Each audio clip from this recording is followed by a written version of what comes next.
And there you are. Hey, so I know that you're almost out of time, and so I thought I would ask just briefly, and forgive my apologies. I wasn't sure, Senator Roblin, if you or Representative Gomberg had any questions or any comments about what you've been able to observe so far. And then also, I'll be making this all available theoretically online for you to view if you're unable to stay with us, because I do know from Rosie you have a hard stop. So any questions, comments that you'd like to share? Go ahead. No, I've got some time, so please, Senator. I actually have a little bit more time, so I'm okay with that. But I will say I have been impressed with both of the conversations. We had Professor Zhao from University of Oregon come and speak at the first session of our education committee, and you would have thought that our superintendent was cloned from some of the conversations that he had. I really did appreciate that conversation. As a high school principal and having watched our education starting to transform, at our high school we had done fairly well with state averages, and we're also very poor. So it is a doable project. It just takes a lot of effort and people pulling the same direction. And I look forward to seeing what we can do to help with those kinds of things. Would love to come and spend some time in the schools and talk about stuff with kids. My daughter helped me. My youngest was my most precocious child, and she approached education about exactly like he said that. We finally encouraged the teachers to just let her read. If she wasn't doing well, she would figure it out, and she could be a bigger problem in the classroom if you made her sit there and do things that she already knew. So if they had a problem with that, let us know as a family. And it worked very well for her, all the way through calculus and math and all the way through the other stuff. Teachers were oftentimes amazed because she'd be sitting there reading and they'd ask her a question, and she actually knew the stuff because she really loved learning. It came fairly easy to her, and she believed that she needed to be a part of the community that was there and help others and do other kinds of things. And I think teachers gave her and a lot of other students that opportunity, and because of that, that social justice and other thing became a big part of their lives, because they recognized that other students needed more time, more effort, and that the school's responsibility was to help them all get there. It wasn't to give her their attention more than other people's attention. It was to give that other student who needed that attention greater than she did the time that they needed. And if she had a question, she made sure she answered and asked it. But that means you build that confidence in kids from when they're really young in those elementary schools, so they recognize that their job is to be the learner, and the teacher's job is to be the person that provides that learning at the appropriate time. And I will tell you, as a math teacher that I was, early on, I was the person that gave do the odd questions, read in the back of the book. And as time went on, I came to understand that every one of these kids got to it at a different time. And some of my best students were not the good students at the beginning, and if I averaged their scores, that was kind of ridiculous, because at the end of the term, they had really gotten it. And that's where you should be evaluating them, because did they learn what you wanted them to do? And if they needed more help, were you able to provide it? And it took me a while to get there as an individual. I think as time went on, it became easier and easier. And if you can develop that ability to have those things, and that's why I'm happy you're doing the vocational programs, because the reality is a lot of kids learn with their hands at the same time, and they become better math students. They become better others. I taught at the community college in the nursing program, and people would say, oh, I just can't do the math. And I would say, of course you can do the math. You didn't do the math at the time you did it because you weren't ready. But right now you've gone through a lot more life. And as we got into the algebra, they said, well, this isn't that hard. Why was it hard for me before? And I said, because you were being taught at a level you weren't at, and you hadn't had a chance to catch up with what you were being taught, and so you were always one step behind. And when you always feel that way, you start to believe that you can't do something that is really doable if you had been given it at the right time. So it was really exciting to hear that conversation. The Head Start people, I have been more impressed with Head Start over the years than I have ever been, because they take young parents and turn them into teachers for their kids, and teach them and turn them into people who question the system and ask for the things that their kids need, which they were never able to do before because they didn't have those skills. So I appreciate what they did. I think the positive reinforcement program that you talked about came from the University of Oregon, and it was actually a Marshfield student who helped develop that program. So that was kind of a fun thing for our school system as well. And you know, the issue that we have at the state level is the frustration that comes from not having enough resources to do the things that we should be doing. We're trying to adjust that. Your superintendent came up, spent some time at the Capitol, tried to explain some things that would be helpful, and I think I'm finally getting some leverage with some of my friends in Ways and Means about every time we prescribe particular programs and put money out as grant programs that people have to compete for, it makes it really difficult for people to qualify. And if we have things that are really important, we need to give those districts a little more latitude in which ones they go after, because not everybody has the same need as a school district, just like every student doesn't have the same need. And those people at the home level have a better understanding of where they would spend the money if they were given a little extra than what we tell them. So I think we're having that conversation. We've got a ways to grow in this process. We're going to continue to work, and I know Dave's in the same place, to make sure that there's more money in the system than what we have currently. And the issue is, if you talk to the community college, which you'll do later, they need an extra 15 to 20 million. Our K-12 needs another couple $100 million if we're actually going to get up to the level that we really think we need to just to hold our own. And our early learning programs with the hubs that are coming forward really need to have the flexibility to put that money in the right places so that every kid gets what they need, not the same thing. And I really appreciated the equity conversation, because it's a conversation we've had at our school for a long time when I was there. It's one I have here at the Capitol all the time. Equity is not equal. You don't give, and it was exactly the comment that we heard from our superintendent.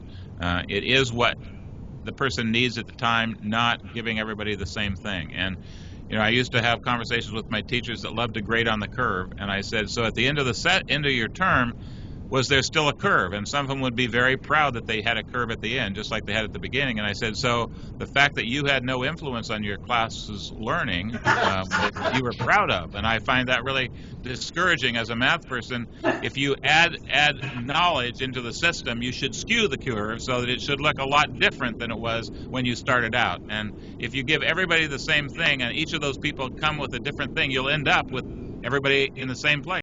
They wouldn't have changed that curve at all because you didn't acknowledge the fact that you're trying to move all the people to the top of the curve, not keep the curve going on in perpetual. So appreciated the conversations and would love to continue to have conversations with the community, and anything else that I can do to help move those kinds of things forward. I was excited about the possibilities for Lincoln County School District, from the preschool kids all the way up. And I haven't heard the college, but I've talked with her enough that I know how important our community college there on the coast is to the people in the county. And you have a lot of resources in your community from the people who are there, the adults, that can offer so much to your kids. We have to be able to figure out how to package that up and make sure that those people can get their expertise in the schools and the preschools and all of those other things. That's good. I can see actually other people and the screen, so that's nice. So again, I just want to say thank you for doing this. I think it's really important to have a conversation with your community, and so that they really understand what's going on, because there really is a change right now in education in general, and about how we're going to help our kids get ready for this next century or two. I mean, our kids need to be prepared. Our companies are, especially our high-tech companies, and we had a group in today, are really looking for that next wave of education that keeps that creativity that they had when they were 3 and 4, and keeps it all the way through school, and then they can put that creativity to work in the industries that we are now leading in Oregon. Now they're hiring all these people from all over the country, and not from Oregon students that were born, raised, and taught here. We need to figure out how to make that happen. So I thank you for that. Thanks for the opportunity, and I'll stay around for a little while longer and let Dave talk now, or wait until after our college presentation, whatever way you want to do that. Well, Arnie, let's talk about one thing while we're all here. I'm really excited to see a panel that includes Head Start, Right. includes K through 12, and includes our community colleges. And there's a couple of links or bricks in that wall that we're missing, not the least of which, of course, is our university system. But it's exciting to see at least these three groups at the table. And I think one of the frustrations that I have sensed since I've been over here at the Capitol is we've got people that are passionate about early learning. We've got people that are passionate about K through 12. We've got people that are passionate about what's going on in our community colleges. But the system that we have over here almost pits these people against each other, competing for the limited resources that we've got to pay for our colleges, to pay for K through 12, to pay for early learning. One of the jobs we have is to sit down on the committee and try and sort out those competing interests. And part of the context we do that in is that there are advocates here in the building. I'll let the audience there in Newport surmise for themselves which of these three different interests might have the most influential advocates here in the building, and how that translates into how the resources are dispersed. But it's a shame that we can't get all of these advocates pushing in the same direction rather than forcing them to compete for limited resources. It's true. And one of the big issues has always been, how do you develop those relationships between the three groups here in the university system? And then also brought up in the conversation, how do you re-engage those disengaged youth with alternative programs or others so that all kids can move forward and have a successful life? You know, the governor, our previous governor, set up this in motion, this whole idea, this seamless system, and the OEIB. We're in the process with a work group. I have 42 people, so it's a rather large work group, trying to redesign that whole system. I think we all recognize that we need some organization over the whole thing so that we don't have this competition, so that people understand each of the other sections and realize that we have limited resources, we've got to make sure that the whole system can continue to function. And we have to have some real conversations about where more revenue can come in. We all know that the revenue we have is not sufficient. So how do we come up with ways in which the communities and the state can agree on what new revenue sources can be there to help all those kind of things, so we aren't having the constant battle over this, that, or the other. And the thing that the early learning group has taught us, I think, a lot, is that they've started being required by their hubs to put healthcare, human services, everything into the one pile, and nutrition, so that we have a conversation about the whole child and the whole community working together to give that foundation that we need.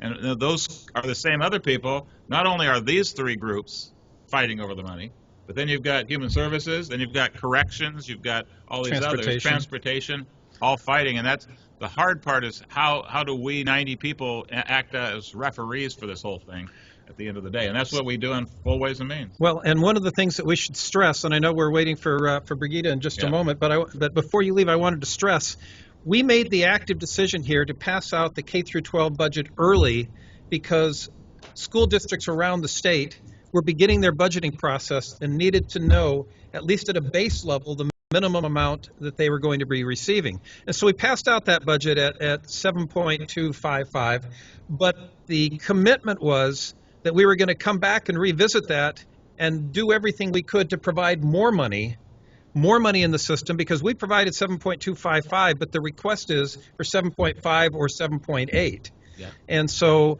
when we get the revenue forecast, when we know what the big picture is, we're coming back, and I'm treating the 7.255 as our deposit, right, our big deposit for education, but not the last of the conversation, just the beginning of that conversation. Yeah, and I think all of us here, Republicans and Democrats alike, realize that we want to make sure that that extra money gets into the system. As a high school principal, before I was principal, I was in charge of scheduling all the kids. And back early in the 2000s, we had a budget that we were waiting for the session to get over, and it was almost into August.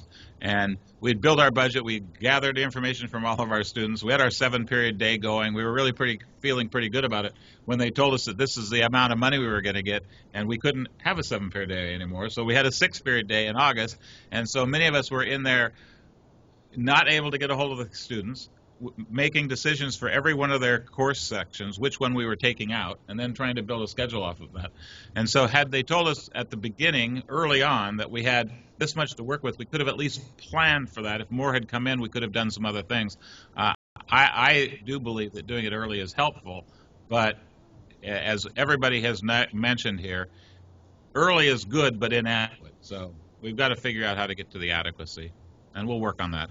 And community colleges are in the same place. The tuition they're charging is going up because we've become a system at higher education and university system. It used to be that the state paid over 50% of the cost. Now it's the students paying about 70% of the cost through their tuition, and that's not a sustainable thing for the long term for our kids and our families.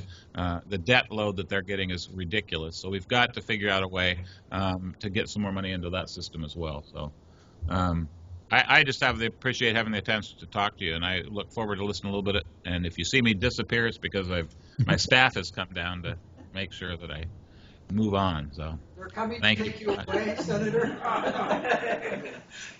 Very good. Well, thank you. Put Rosie on the screen. No, she won't ever get on the screen. It's Rosie's thing.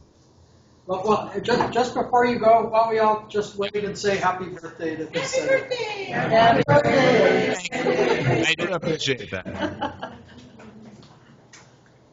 That wasn't even partisan. That was a happy birthday across the. There we go. I appreciate that. All right. Well, thank you so much, and I'm just delighted to be here. And thank you all for being so patient and staying to the end of this. And I imagine there'll be some Q&A when we get to the end of that. And I'm passionate about education in Lincoln County, and I imagine all of you are, and that is why you're here. And again, the fact that we've got, the three of us together here representing our different sectors thinking about education is really meaningful. And I've been here in Lincoln County for, I guess, about 8 months now. I started at the college on July 1st, and one of the things that I found out, well, I knew this about Lincoln County before I came, and it's just been reinforced for me. This is a place where people really care about each other and where people try to work together, and they recognize that we kind of, we make it together or we don't make it together. And for the most part, it is people really trying to work together. And we know that there's a lot of challenges, but there's a lot of reason for optimism as well. And so I'm going to be talking a little bit about, I have a whole spiel about what community colleges are and what we do and all of that. That's a very brief part of what I'll be talking about tonight. I really want to, sort of the setup for this was to talk about, what do we see as the challenges, and then what are the opportunities, and maybe what's the roadmap to get there. And I'm really appreciate the way that Suzanne started us off with this kind of systems approach. I will say I'm going to share some numbers that are daunting and a little discouraging, but my belief is if we don't look at the reality of what's in front of us, then we can't fix it, right? So, and I knew the numbers before I got over here, and I feel good. I'm bullish on Lincoln County and all of that. And I think that we can do this, and there's a lot of reasons to be encouraged, but we have to be really realistic about what's in front of us. So with that, we'll take a picture, share screens. All right. So I do have, I have some PowerPoint here, but it's just to kind of keep me on track here. I'm going to try to be fast in about a minute a slide here. So first we'll go, I don't like to point at you, George. I'm going to have to point here. So let's just keep going here. So just a few quick things. So we are a community college. There are 17 community colleges in Oregon. Lincoln County, we're blessed. We have our own community college. We share the same service area as our school district. That's actually kind of unique because in a lot of other places in Oregon, you've got mixed districts and service areas and all of that. So we have this unique ability to kind of align and work together on things. Community colleges, what we do, we have these multiple missions are a big part of what we do is transfer education. We do the first 2 years of a 4-year degree. We also do adult basic education, so students that aren't ready for college for whatever reason, they need to come in and get developmental things, are doing that with us. Career and technical education, so nursing programs and lots of different things. And we also do other things around that. So tutoring and career center, our expanded options program, which is students getting college credit while they're still in high school. We have a really thriving small business development center up in Lincoln City. That's really important, and particularly in smaller communities, and small businesses are a big part of our economy here. And we do community education, which are the non-credit classes, you know, so if you wanted to learn about Turkish culture or take guitar or go clamming or something, we do that as well. In a community that has a lot of retirees, that's an important part of what we do. So we talk a lot about completions, you know, and that is, you know, so students come to us and sort of what's the exit point. So, you know, community education students, we don't really, you know, count those numbers and things. But as far as students earning degrees, you know, we are a small college. Us and Tillamook Bay Community College are the two smallest community colleges in Oregon. And so here's some of our numbers. So associate degrees, that are students that stay with us for 2 years and earn their associate's degree, and then they can go to any you know, Oregon university, and public and many privates, and also out of state, and their first 2 years are complete. So in 2014, 33 of those. In the last 5 years, 121 nursing degrees. Very excited this upcoming June we'll break 3 digits on that. So over 100 nurses that are out, you know, in this community and changing healthcare in the local community. So fantastic, our aquarium science program and all that. So it's wonderful, right? Wonderful stuff. And in this community, where do students, you know, where do they start their journey to college? Well, here's some data about students coming out of Lincoln County School District, and the majority of them actually start their college journey at their local community college, and that makes sense.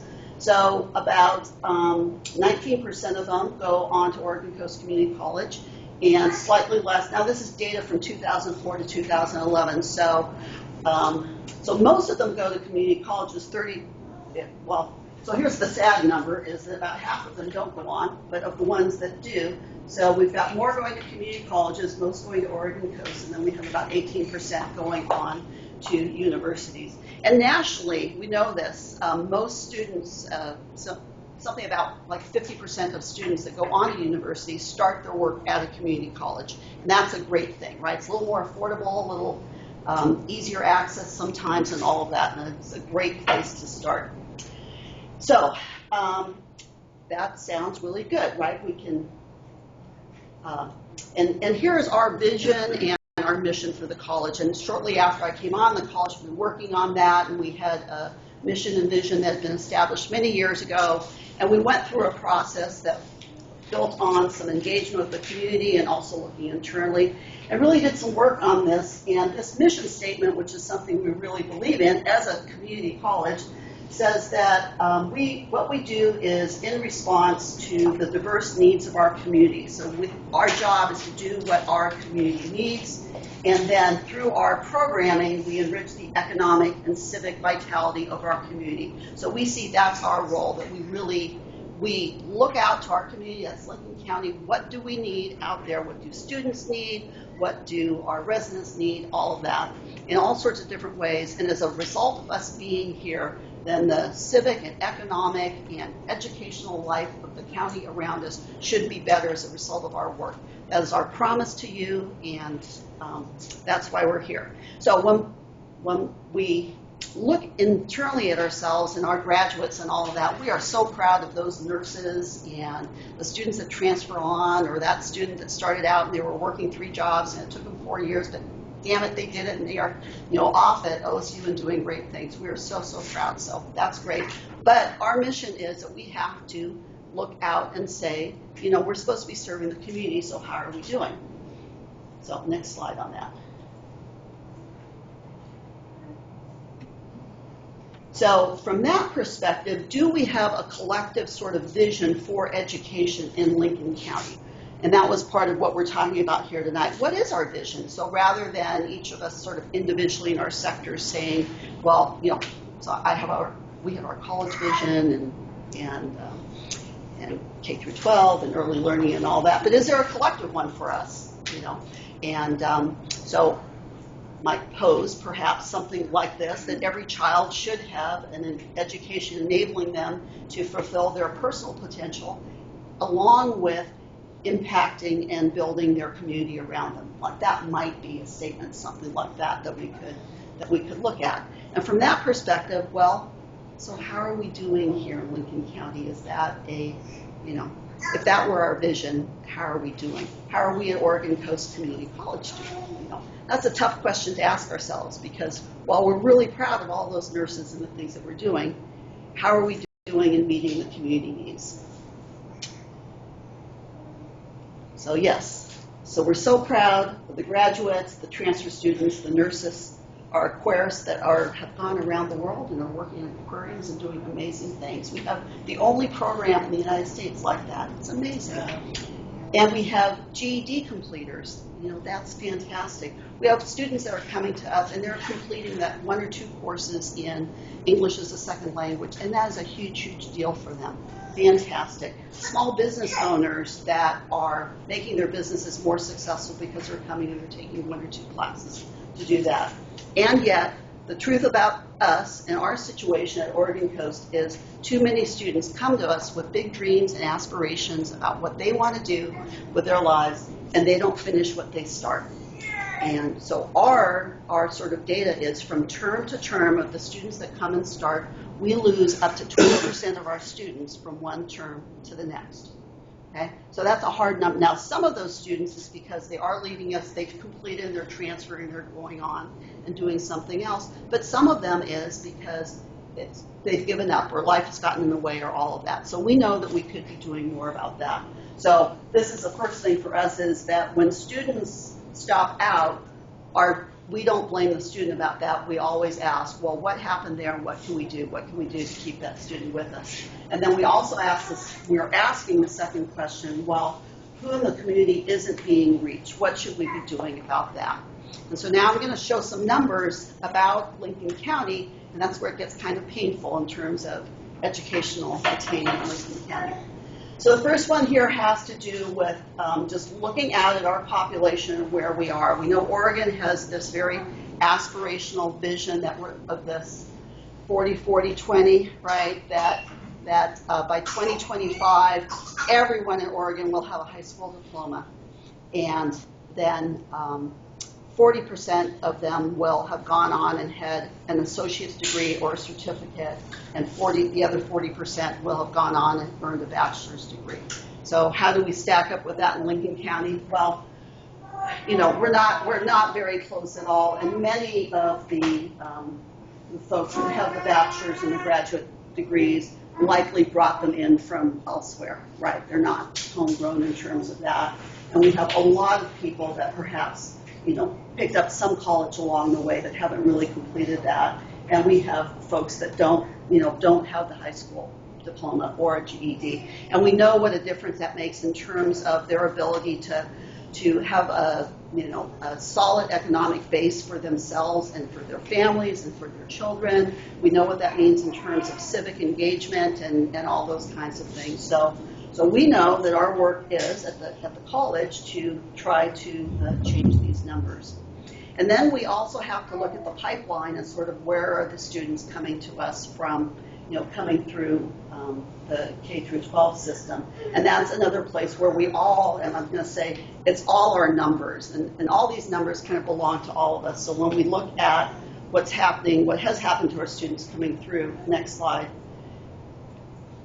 And this is our historical data here, but so we have in Lincoln County, about 71% on-time graduation, and then our going to college rate is 48%. So these are the numbers that we all own, and that together we need to address that. And it's systemic, right? Because it starts in early childhood, it's all the way through, and it's all the issues, the things that we have in terms of poverty and intergenerational poverty, and the fact that when the parents aren't stable, and if you don't have people in your family that have gone to college before, and all those different things. So it's all systems, it's all connected. So those are the kinds of things that we have to think about as a community.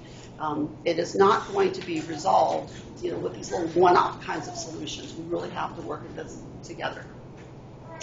So Now back to thinking about our students up at the college, what prevents them from coming to the college and what prevents them from being successful once they're there. And we have many successful students, but I know that if we only focus on the successful ones, we're not helping the ones that aren't making it through. So poverty, absolutely. They're working multiple jobs also, and that's very, very challenging. Childcare is an issue in Lincoln County. They lack support networks and role models for higher education. So they may not have people in their families or that older brother or sister that's made it through, and that's a big deal. They're not living wage employment opportunities. So that's another thing is somebody may come and they start with us and then they see a job over there somewhere else and they leave us because there's that better job outside of Lincoln County. And then this one, college ready. They come to us and they're not, and these two things are really both important, equally important. They may not have the academic skills, but just as important, they may not have those college success sort of, and it was so interesting as you were speaking, Suzanne, about sort of those parenting skills in terms of being able to delay gratification and manage your time and all those. It's the same things, right? I'm looking at some of our faculty here in the audience. It's the same things that make you be, enable you to be a successful student, that enable you to be a successful parent and all of that. So those are the things that we really have to work with students to develop those, and we have to develop those before they can really engage with the academics sometimes. So there's a lot of things that have to happen around that. Next slide. So a little bit about the college, many strengths of the college, and so it's daunting work, but I feel very capable of what we're going to be able to do and kind of build on the strengths that we have. So college has great faculty and staff. It really is a gem to have in a county of this size. The college, we have award-winning faculty and staff. Our transfer programs are very, very good. Our students, when they go on and they leave here, they succeed at higher rates than what we call the native students. So they go on to Oregon State, and they actually do better than the ones that started at Oregon State. So that's kind of cool. Our career technical programs, so allied health, the aquarium science, and that. And we're looking very seriously at what programs then can we grow and can we add over the years to come. And there's definitely a need for more career technical programming. And by the way, we want to absolutely articulate those programs with the school district, because those are great ways for students to pick up the college credits in those areas and then maybe go into a one-year certificate or something. And we like to say that those career technical areas, that is college as well. And that most jobs need something. They may not need a 2-year associate's degree, but there's a lot of what they call the middle skill jobs that require a lot of those skills, and either through apprenticeship or some kind of college certificate or whatever. And there's a lot of things you can do in partnering together with those. We are very proud of our history in terms of working with the school district to deliver college credit through both dual credit and the expanded options program. Around 3,000 students in the last 15 years or so, which is really an incredible number, both through dual credit and expanded options, that have earned college credit, no cost and no student debt to themselves and their families. So we're very interested in working together to continue that. We also have a career and transfer center. One of the important functions of the community college is to act as a local hub with the universities. So it is a place, so we have in place articulation agreements with the public universities and also many private ones. So it's a place that local students can go and interface with University of Oregon or OSU or all those different kinds of things. So that's a pretty important service. We also have veteran services, this and that. Next slide. College connection activities, those are things like planning college nights for high school students. We also think it's really important to start doing more college outreach at earlier ages. We should be doing college connections at middle school.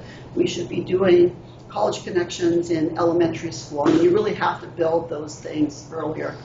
And we also play a strong role in there's a lot of regional collaboratives going on, and so we're both part of this STEM hub, which is, I think, really an asset for the region, and lots of great things going on with professional development for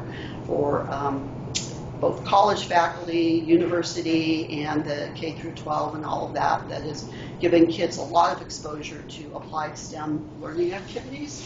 And we're also linked in with the other Oregon community colleges. We have sort of a good agreement between the Oregon community colleges where we try not to duplicate programs that, especially ones that are really expensive in terms of facilities and things. So for example, the program up in Astoria, Clatsop Community College, has a great programs for sort of boatsman kinds of skills, and we'll let them sort of do that. And if we need to do something like that here, we'll probably partner with them. And we may be focusing more on boatyard kinds of things because that's happening, here locally. So we really try to work collaboratively among the community colleges and find ways to give students access to those things without, just sort of making a good use of public resources.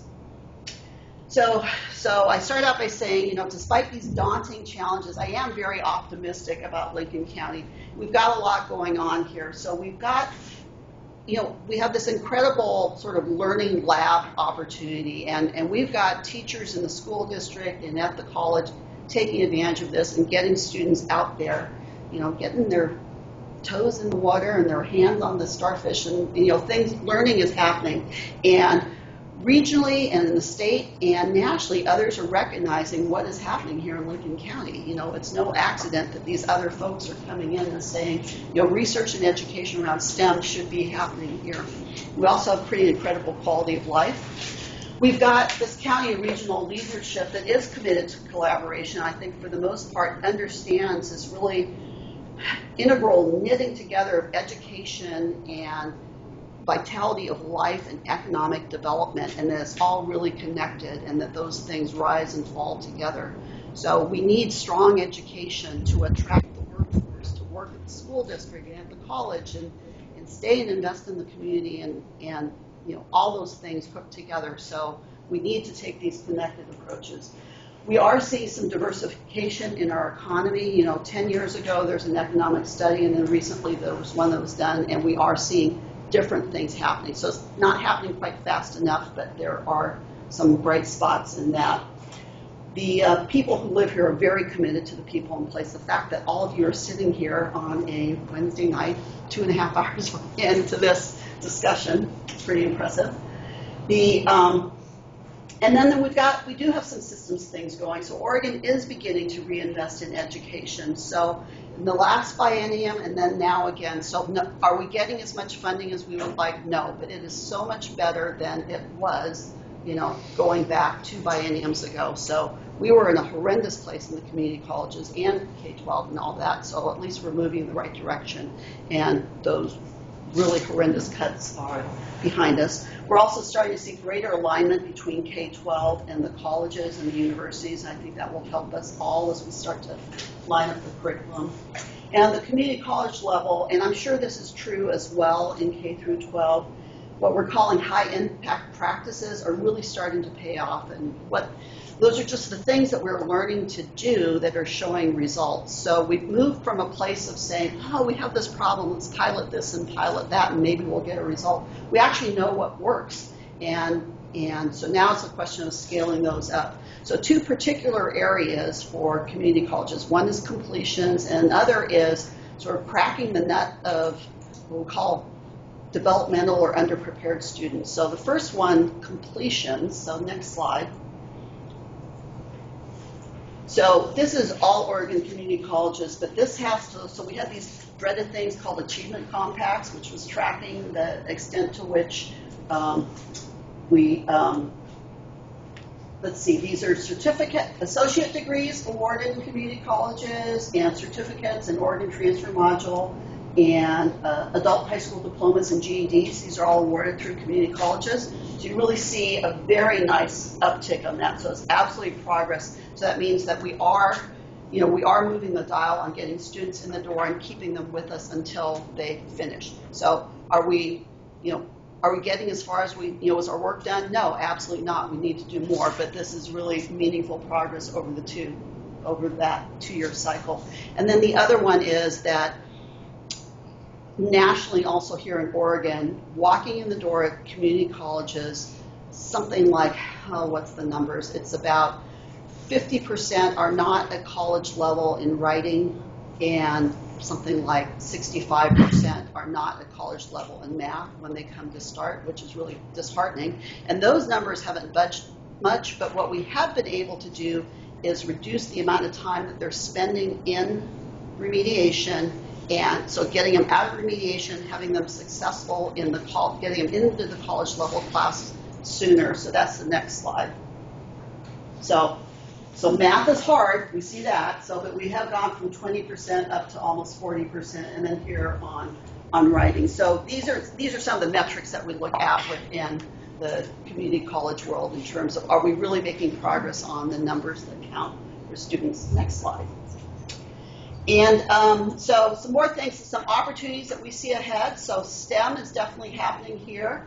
There's things happening in the marine sector where we see potentially career programs around. Small business. We see retirees as really something, a resource we might be able. I bet there's retirees out there that might want to teach 1 or 2 classes for the community college. I'm sure, there's people out there with masters and PhDs that could come and do something with us. Collective impact, what we're talking about in this room, that's an opportunity here in Lincoln County. Next slide. And then roadmap for Oregon Coast. So this is just connecting back to what I started with. So our community college, that is our mission. And so responding to the diverse needs of our community and enriching economic and civic vitality. And then this next slide is just what's on our personal, we'll do all that. And then within that, we have 3 particular things that we're focusing on. So we are the last community college in Oregon that's not independently accredited, but we will be. Damn it, we will be. No. So it's a long road, it's 7 years, but we're on that path. And it is so important because that is what will cement Oregon Coast Community College permanently, forever, for Lincoln County, and also allows us to what I call sailing our own ship. As long as we're not independent, we kind of have to go through others sometimes. And this really allows us to, really be even more responsive to what's going on here. And so it's just essential. And then the second one, student success. I say 1,000 by 2020. Our current sizes, we're about 5. We serve 1,800 students. I actually think we can double in size when I compare the size of our college and the size of our county, and I compare it with other colleges and other population bases. I think we're actually underserving by about 50%. So we have that capacity to grow. And then we have a vision around Oregon Coast being a great place to work. It's already a pretty darn good place to work, and we're going to have it even better. And all of that, of course, communicates itself to the students. And the taxpayers of Lincoln County gave us these wonderful, beautiful facilities, and they're in Walport, right next to the high school, and they're in Lincoln City, right next to Taft, and they're here in Newport. And there's so much more that we could be doing for all of you in those facilities, and we're just committed to doing that. So I think we're at the end. Thank you.